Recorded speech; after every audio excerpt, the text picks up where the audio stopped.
제가 부목사 시절에 1999년부터 2001년 3년 동안은 일산 고향 파주 교구 목사를 했었는데요. 그래서 제 교구가 구파발역, 3호선 구파발역부터 휴전선 안까지, 그래서 민통선 안까지 엄청 지역이 넓죠. 한 3,000명 정도 있거든요. 그래서 신당을 여기를 다녔는데 사택은 동호대교 근무주산 아파트가 아침마다 교회로 출근하지 않고 저는 교구 목사는 신방할 때는 곧바로 교구로 가니까 이 동호대교 이제 강변북로 타고 그 저쪽 가서 자유로 타고 자유로 끝에 가면 그때부터 이제 일산을 갈 때 파주 윤산 쪽 하여튼 아침부터 밤까지 길을 신방하고 살았는데 그런데 제가 교구를 맡은 그 해에 1999년에 제 교구에 큰 수해가 났어요. 문산이 막 그냥 물바다가 돼서 시내에 한 3층까지 물이 찬 거예요. 근데 그 문산이 제가 맡기 전 98년에도 수해가 나고 똑같이 그 전전 96년에도 또 수해가 났었어요. 그래서 해마다 이렇게 수해가 나는 거예요. 한강 하류에 저지되다 보니까 이 파주 문산이 그냥 해마다 이렇게 물난리가 나서 그러니까 이제 물이 빠지고 교회에서 이제 구호인데 제가 그 교구 목사다 보니까 그 현장을 이렇게 돌아다니니까 너무 비참하네요. 물이 무섭구나 그런 생각을 하면서 그냥 막 보선농장하는 분은 다 휩쓸려가고 하여튼 이 물이 장마가 참 비가 많이 온다 이걸 느꼈는데요. 근데 우리나라는 여름에 장마가 비가 많잖아요. 근데 이스라엘은 우리나라랑 반대예요. 우리나라는 강수량 그래프를 보시면 우리나라는 7월, 8월에 장마의 비가 왕창 오고 겨울철에는 비가 이렇게 거의 안 오고 이런데요. 이스라엘은 반대로 여름에는 비가 하나도 안 오고 겨울에는 비가 왕창 많이 오고 그래서 이스라엘은 11월부터 비가 와요. 11월이 이제 비가 오는데 가을비 그걸 성경은 이른비라고 하고 그 다음에 12월, 1월, 2월에 겨울에 비가 왕창 장마비가 오는데 그게 이제 오늘 말씀에 나오는 소낙비 장마비고 그 다음에 3월달, 4월 조금 더 봄비, 그게 늦은비, 성경에 말하는 늦은비. 그래서 우리나라는 봄비가 오고 여름 장마가 엄청 많이 오고 그 다음에 가을비 오고 이렇게 되는데 이스라엘은 우리랑 거꾸로 가을에 이른비가 오고 겨울에 장마가 엄청 오고 그 다음에 봄비가 오고 그 다음에 이제 비가 오는 건기 여름이 쭉 가는 그러한 것을 이렇게 말해봐요. 오늘 말씀은 우리가 읽은 말씀은 그 중에서 이 겨울 장마비를 하나님께서 은혜로 주신다는 것을 말하고 있습니다. 우리 한번 같이 아까 읽었던 34장 26절 다시 한번 읽어보겠습니다.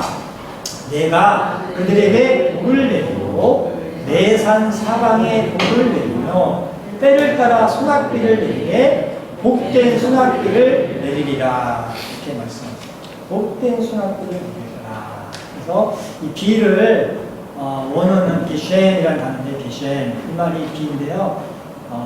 이 비를 우리 개역 개정 지금 성경은 소낙비 이렇게 번역했는데요. 그 앞에 우리가 쓰던 개역판 성경에는 장맛비 이렇게 번역했어요. 장맛비가 번역이 바뀌면서 소낙비 이렇게. 근데 장마비건 소낙비건 큰 차이는 없고 중요한 거는 엄청 많은 비가 내린다. 하나님께서 메마르고 갈급한 땅에 엄청나게 많은 은혜의 비를 주신다. 그런 말씀을 하고 있습니다. 우리는 잘 못 느끼지만 이스라엘처럼 황량한 사막지대에 사는 사람들에게 이 비가 많이 내린다는 것은 엄청난 축복을 의미하는 거죠. 이 감동이, 느끼는 감동이 우리가 전혀 다른 그런 것인데 하나님께서는 비를 주신다는 것이죠. 성경을 보면 하나님이 우리에게 이른 비와 늦은 비를 주신다는 얘기가 자주 나오거든요.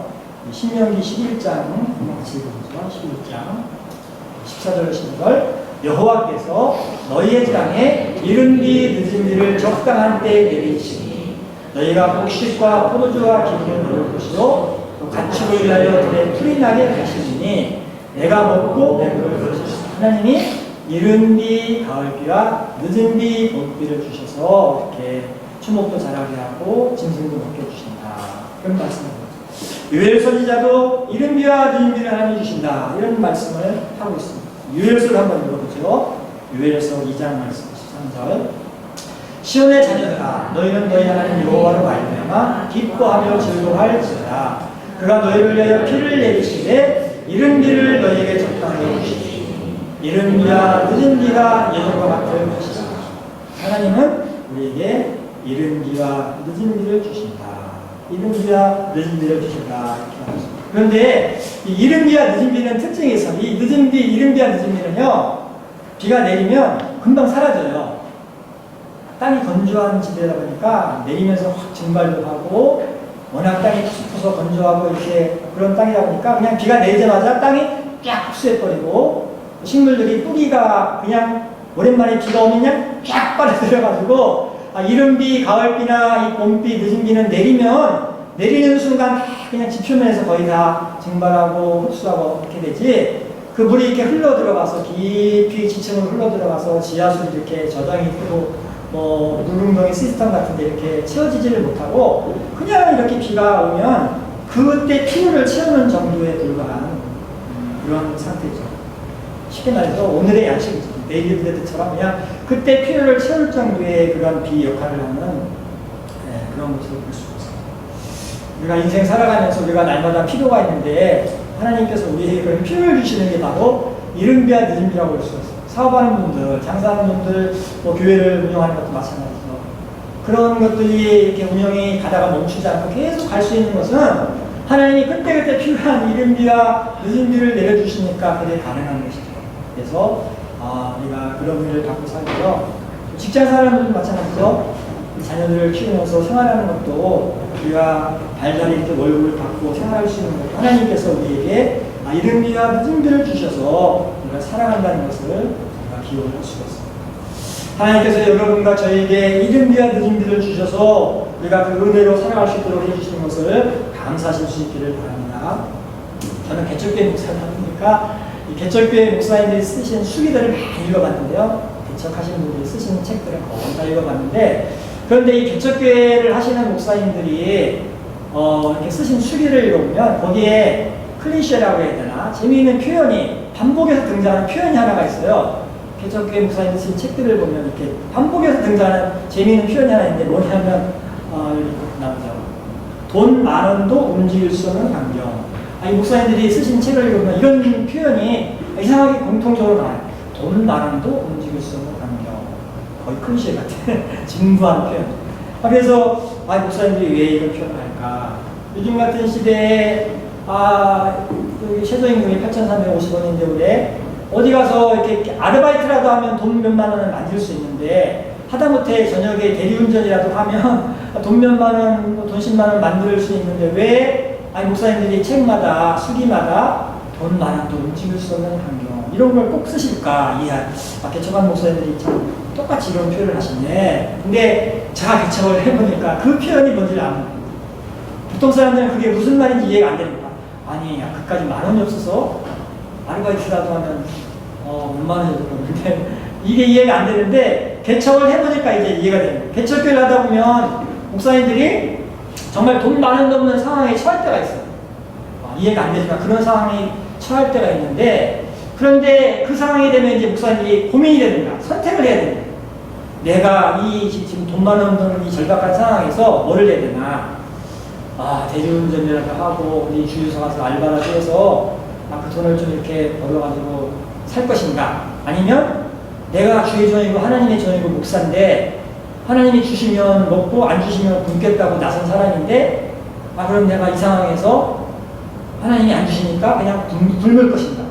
아주 실존적인 이제 선택의 상황에 처하는 거예요. 그러면 어떤 분들은 이제 나가는 거예요. 나가서 어떻게 해가지고 돈을 빌리든 어떻게 아르바이트를 하든 해서 돈을 구해서 살아가는 분들이 있고, 어떤 분들은 목사의 자존심이 상, 내가 하나님이 안 주시면 굶겠다 해가지고 정말로 굶는 분들이 있는 거야 지금도. 그래서 애 분유값이 없는데 분유를 못 먹이고 그런 분들이 지금도 있습니다.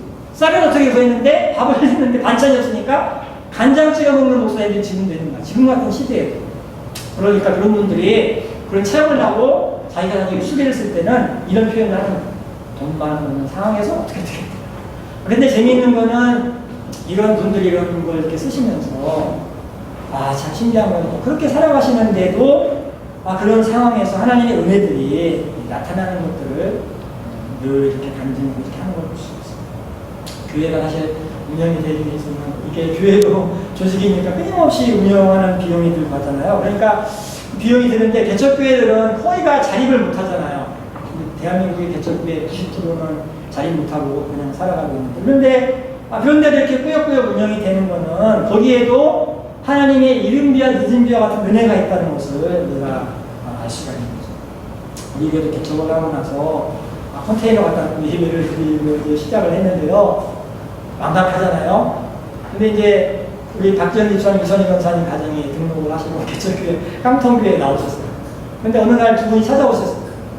근데 그때는 이제 박 집사님이 SK 다니시다가 자기가 나와서 사업체 하나 차리고 대표를 하고, 근데 친구가 또 어느 사업체를 회사를 좀 경영을 CEO를 해달라고 해서 그분이 그때는 두 개를 이렇게 CEO 역할을 하고 계셨는데, 두 분이 오셔서 그러면 목사님 제가 제 사업도 하는데 또 친구가 어떤 회사 이렇게 경영을 이렇게 해달라고 해서 대표를 이렇게 해서 양쪽에서 대표이사 이렇게 월급이 들어오는데 한쪽은 아무리 봐도 교회 이렇게 운영비로 제가 헌금이 될 것 같아요. 그래서 그분이 친구 회사에서 나오는 거는 그대로 우리 교회 계좌로 이렇게 나오는 즉시 1원까지 그냥 촥촥 이렇게 이렇게 하게 해주셔서 그래서 그분이 그 회사 맡는 몇 년 동안은 저희 교회가 그 헌금 덕분에 이렇게 운영하는데 어려움을 겪지 않고 할 수가 있었고요. 또 그 회사 그만둔 다음에는 또 생각지도 못한 일들이 계속 이어지고 바톤 체인지하듯이 이게 끊어지면 또 다른 게 어떻게 연결해서 이렇게 생각지도 못한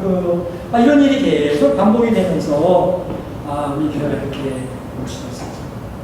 그래서 제가 이렇게 12년째를 되면서 하나님께서 지난 시간 동안 우리 교회에 1인비와 늦은비를 주셔가지고 이렇게 교회가 운영되게 하신 것을 정말로 감사드리면서 오늘 정말 하나님께 제가 아침에도 감사와称赞과 영광을 하나님께 돌려드립니다. 이렇게 기도를 했습니다.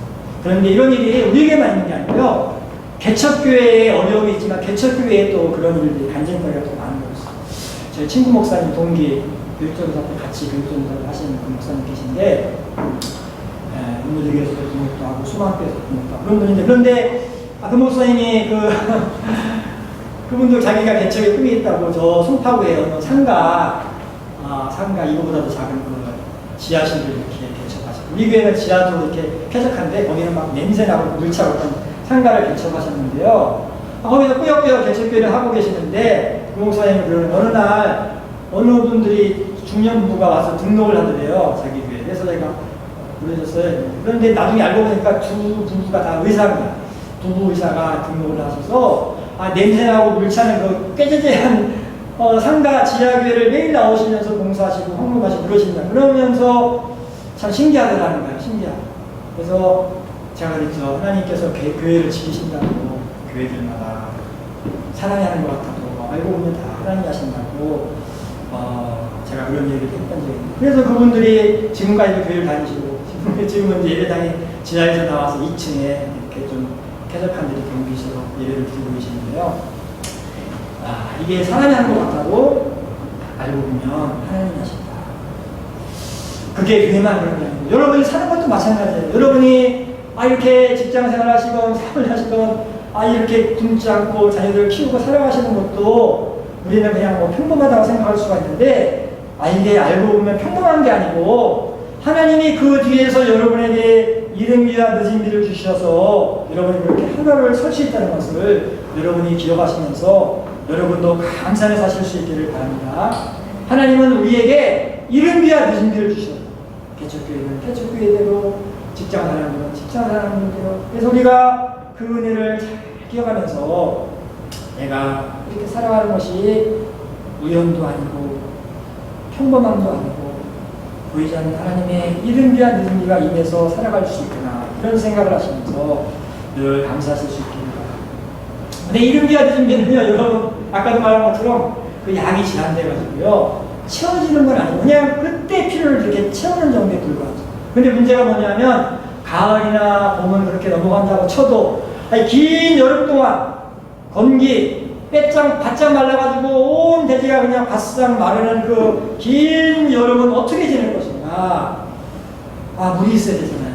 그래서 하나님께서 그 물을 공급하시려고 장막한 걸 만드셔가지고, 그래서 겨울에 장막으로 비를 풍성히 내리시면 그 비가 이렇게 흙을 이렇게 파고 들어가서 쭉 땅속에 가라앉아가지고 지하수로 저장이 되기도 하고 혹은 뭐 어떤 시스템 같은 물탱크에 저장이 되기도 하고 그래서 그게 샘물로도 계속 쏟아나고 그 물탱크에서 물을 퍼올려가지고 술 수 있게 해가지고 그래서 그렇게 살아가도록 해주신다는 것을 성경에 말씀하고 있습니다. 우리가 읽은 이 말씀이 바로 그런 소낙비 은혜를 주신다, 장막비를 주신다는 것을 오늘 성경에 말하고 있습니다.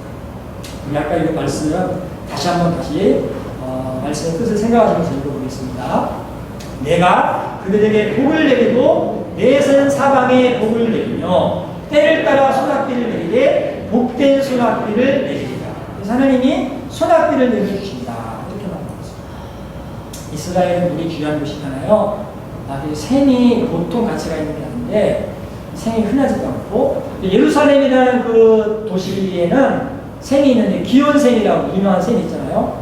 솔로몬이 지휘했던 그 기온샘이 있는데 근데 문제는 이 기온샘이 위치가 예루살렘 성벽 그 성벽 바로 바깥에 있는 거예요. 그래서 평상시에는 아무 문제가 없어요. 물 떠다가 먹으면 되니까 어차피 수도가 있는 것도 아니니까 물 퍼다 마시고 하면 되는데 문제가 있는데 그게 뭐냐면 적군이 쳐들어와서 성문 닫고 전쟁을 하게 될 때는 이 식수가 밖에 있는 걸 같아요. 보통 심각한 문제가 아니잖아요. 물이 없으니까. 그래서 이게 참 늘 문제가 됐는데 히스기야가 한때 아수르의 사내립이 이 이스라엘을 쳐들어온다는 소문을 이렇게 낌새를 채고 히스기야가 대책을 세웠는데 안 되겠다. 저 기온샘을 우리가 적이 이용하지 못하게 위를 막고 밑을 파가지고 이 물길을 성 안쪽으로 좀 옮기는 작업을 해야 되겠다 해서 히스기야가 이스라엘 군대를 동원해가지고 그 일을 하는데요.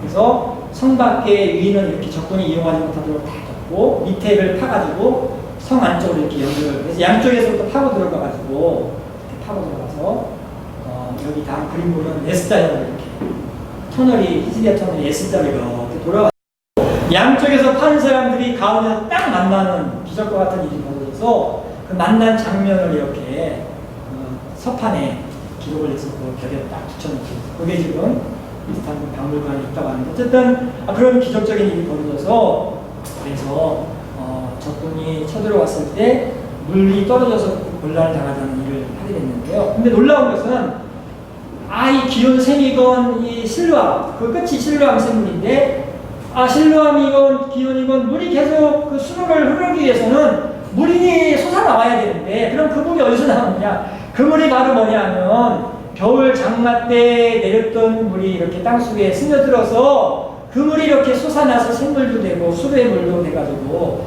흘렀다는 것을 말하고 있습니다. 쉽게 말해서 소낙비의 은혜, 장마비의 은혜를 하나님께서 주셨다는 거죠. 우리 인생 살아가다가 장마와 같은 그런 은혜가 필요할 때가 있어요. 왜냐하면 우리 인생에는 가뭄이 될 때가 있어요. 정말로 힘들고 어려운 때를 만날 때가 있어요. 그렇게 가뭄이 들고 기근이 들면 막막한데 그때 우리에게 물이 필요한데 하나님이 장마비와 소낙비를 주셔서 우리 인생의 그러한 필요들을 공급하신다는 것을 말씀드리고 있습니다. 엘리야 시대에 이스라엘 백성들이 가뭄이 들었어요. 3년 6개월 동안. 여러분 몇 달만 요즘 같은 시대도 비가 이렇게 안 오면 곤란이 오는데 자그마치 3년 6개월이나 비가 안 내리니까 얼마나 힘들었겠어요. 그래서 이스라엘 백성들이 너무너무 괴롭고 힘들었을 때 하나님이 그 가뭄과 기근을 극복할 수 있도록 수낙비를 내려주셨다고 성경이 말하고 있습니다. 한번 열왕기상 18장 말씀 같이 한번 읽어보겠습니다. 41절 조금 후에 구름과 바람이 일어나서 하늘이 캄캄해지며 큰 비가 내리니라. 아합이 마차를 타고 이스라엘로 가니 여호와의 능력이 엘리야에게 임하매 그가 허리를 돌리고 이스라엘로 들어가는 곳까지 아합 앞에서 3년 6개월의 기근이 들어가지고 물 한 통을 구할 수 없는 그런 절박한 상황에서 하나님이 큰 비의 소낙비를 내려주셔서 하나님의 은혜로 도움을 받았다면서 이 말씀 앞에 보면 이 엘리야가 자기 머리를 이렇게 무릎소에 놓고 7번 기도했다. 하나님 비를 주세요. 큰 비를 주세요. 소낙비를 주세요. 장마비를 주세요. 기도했다고 말씀드리고 계시죠. 그리고 하나님께서 그 기도에 응답하셔서 비를 주셨다는 거죠. 우리가 인생 살다 보면 우리 인생은 항상 업다운 일이 반복이 돼가지고 항상 좋을 수도 없고 항상 나쁠 수도 없고 좋을 때도 있는가 하면 힘들 때도 있고 힘들 때도 있는가 하면 좋을 때도 있죠. 그래서 인생을 하려면 비가 늘 있는 게 아니고 가뭄이 올 때가 있어요. 인생에 가뭄이 올 때가 있어요. 절박하고 수치스럽고 힘든 시간을 만났어요. 우리가 그러한 때를 만날 때 낙심하지 마시고 하나님의 큰 손앞에 하나님의 장막비를 기대하시면서 하나님의 은혜를 바라보시는 여러분들이 되실 수 있기를 바랍니다. 하나님 우리 성도들이 인생 살아가다가 장마를 주신다고 너희가 인생의 가뭄을 만날 때 필요한 장막비 손앞비를 주신다고 분명하게 말씀하셨습니다. 여러분과 제가 그 은혜를 받고 하나님의 손앞비를 장마비를 은혜로 받고 살아가는 그런 축복을 받으실 수 있기를 간절히 바랍니다. 이 시간 함께 기도할 하나님, 우리가 인생 살아가다가 가뭄을 만날 때가 있습니다. 기근을 만날 때가 있습니다. 핍절함을 만날 때가 있습니다. 하나님께서는 그때 우리에게 손앞비를 주시겠다고 장마비를 주시겠다고 말씀하셨는데 우리 인생에 아버지 하나님 가뭄을 만날 때 기근을 만날 때 약속하신 장마비를 내려주시고 손앞비를 내려주셔서 우리가 그 은혜를 살아가는 걸 축복해달라고 우리 한번 다 같이 기도하시겠습니다.